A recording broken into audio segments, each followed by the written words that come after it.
नमस्कार. आज आपण घरातच उपलब्ध असलेले साहित्यातून वेज आटा नूडल्स बनवून घेणार आहोत. खाण्यासाठी अतिशय टेस्टी असं आणि हेल्दी ही रेसिपी होणार आहे. त्यासाठी इथे काही भाज्या घेतलेल्या आहेत. कांदा, टोमॅटो, गाजर, त्यासोबतच शिमला मिरची उभ्या पद्धतीने बारीक चिरून घ्यायची आहे. आणि आता वाळवण रेसिपीमधली जे शेवया आहेत गव्हाच्या पिठाच्या त्या घेतलेल्या आहेत. तर एका मोठ्या भांड्यामध्ये पाणी उकळत ठेवायचं आहे. त्यामध्ये थोडंसं तेल घालून घ्यायचं आहे आणि पाणी छान उकळलं की यामध्ये या ज्या गव्हाच्या पिठाच्या बनवलेल्या शेवया आहेत त्या घालून घ्यायच्या आहेत.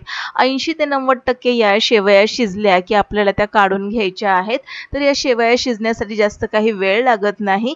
तर इथे मी बारीक अशा शेवया घेतलेल्या आहेत मध्यम आकाराच्या. जर तुम्हाला आवडत असेल तुम्ही जरा मोठ्या आकाराच्या शेवयाचा वापर देखील करू शकता.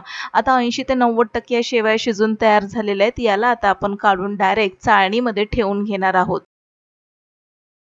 चाळणीमध्ये काढल्यामुळे एक्स्ट्राचं पाणी निघून जातं आणि याची कुकिंग प्रोसेस थांबवण्यासाठी लगेचच आपल्याला यावरती थंडगार पाणी घालून घ्यायचं आहे.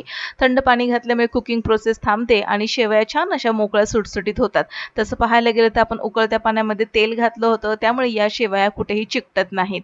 आता पुढच्या प्रोसेसकडे जाऊया आपण. तर एका कढईमध्ये 2 ते 2.5 चमचे तेल घालून घ्यायचे. तेल छान गरम झालं की यामध्ये आपल्याला मध्यम आकाराचा उभा चिरलेला कांदा घालून घ्यायचा आहे. मिनिटभरासाठी याला आपण परतून घेणार आहोत. तर आज आपण वेज आटा नूडल्स बनवणार आहोत. त्यामुळे यामध्ये आपण ज्या भाज्या घालणार आहोत त्या साधारणपणे क्रंची असल्या पाहिजेत. जास्त याला आपल्याला ओव्हर कुक करायचं नाही. 50% टू 60 टू 70% अशा आपल्याला त्या शिजवून घ्यायच्या आहेत. कांदा परतून झाल्यानंतर मध्यम आकाराचा टोमॅटो उभा चिरलेला घालून घेतलेला आहे. टोमॅटो नक्की घाला, खूप छान अशी टेस्ट येते. आणि आता पुन्हा आपल्याला याला 1 मिनिटभरासाठी परतून घ्यायचे. आता चायनीज म्हणा किंवा वेज नूडल्स म्हणा यामध्ये जास्तीत जास्त आलं लसूणचा वापर केला जातो. यामध्ये मी 1 चमचाभर लाल तिखट मिरची पावडर घालून घेतलेली आणि चमचाभर आलं लसूण आणि त्यासोबतच हिरवी मिरचीची पेस्ट घालून घेतलेली आहे. आलं लसूण हिरव्या मिरचीची पेस्ट आवर्जून घाला. आता यामध्ये आपण उभ्या चिरून घेतलेल्या ज्या भाज्या होत्या त्या घालून घेतलेल्या. शिमला मिरची त्यासोबतच गाजर सोबतच इथे आपण बारीक चिरलेला उभा कोबी घालून घेतलेला आहे. आणि पुन्हा एकदा याला आपण परतून घेऊया. आता माझ्याकडे तयार अशी आलं लसूण हिरवी मिरचीची पेस्ट होती त्यामुळे मी ती घालून घेतलेली आहे. तुमच्याकडे जर नसेल तर तुम्ही बारीक चिरलेलं आलं लसूण हिरवी मिरची घालू शकता. तर त्यामुळे खूप छान अशी चव येते आणि आवर्जून म्हणजे सिक्रेट साहित्य हेच आहे. आता यामध्ये चवीनुसार थोडंसं मीठ घालून घ्यायचे. आता यामध्ये आपण सॉस घालून घेणार आहोत. टोमॅटो सॉस 2.5 चमचे घालून घेतलेला आहे. सोबतच 2 चमचे यामध्ये आपल्याला सोया सॉस घालून घ्यायचा आहे. आणि पुन्हा एकदा याला आपल्याला मिक्स करून घ्यायचं आहे. तुम्हाला वाटत असेल तर तुम्ही यामध्ये व्हिनेगरचा वापर देखील करू शकता. मी यामध्ये व्हिनेगर अजिबातच घातलेलं नाही कारण की टोमॅटो जो सॉस आहे त्यामध्ये व्हिनेगरचं प्रमाण असतं.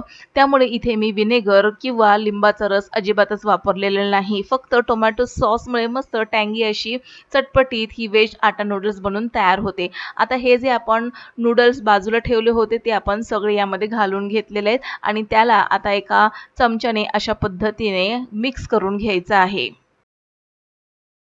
एकदम हलक्या हाताने अशा पद्धतीने या नूडल्स या भाजीमध्ये मिक्स करून घ्यायच्या आहेत. म्हणजे या नूडल्स तुटल्या नाही पाहिजेत अशा पद्धतीने आपल्याला मिक्स करायचं आहे. आता आपण दोनही हाताने म्हणजे दोनही चमच्याने अशा पद्धतीने व्यवस्थित मिक्स करून घेणार आहोत. आता हे नूडल्स शिजवून घेतले होते. भाज्या देखील छान अशा क्रंची आहेत. फक्त इथे 60 टू 70% या भाज्या मी शिजवून घेतलेल्या आहेत. मस्त असा क्रंच लागतो आणि इतके सॉसेस जरी तुम्ही घातले तरी देखील खूप छान अशी चविष्ट वेज आटा नूडल्स बनून तयार होते. तर बाजारामध्ये तयार असणारे हाका नूडल्स तुम्ही आणण्यापेक्षा घरगुती वाळवणातल्या जे शेवयाचा वापर जो तुम्ही केला आटा शेवया किंवा गव्हाच्या पिठाच्या शेवया त्या देखील एकदम परफेक्ट अशा वेज आटा नूडल्ससाठी आहेत. तर त्यापासून तुम्ही असा हेल्दी नाश्ता आपल्या मुलांना बनवून देऊ शकता. तर काहीच मिनिटांमध्ये चटपटीत असे वेज आटा नूडल्स आपल्या मुलांना तुम्ही खाऊ घालू शकता. तर आजची रेसिपी आवडल्यास नक्कीच लाईक करा, शेअर करा, सबस्क्राईब करून बेल आयकॉन प्रेस करा. पुन्हा भेटूया नवीन एका इंटरेस्टिंग रेसिपी सहित. तोपर्यंत बाय.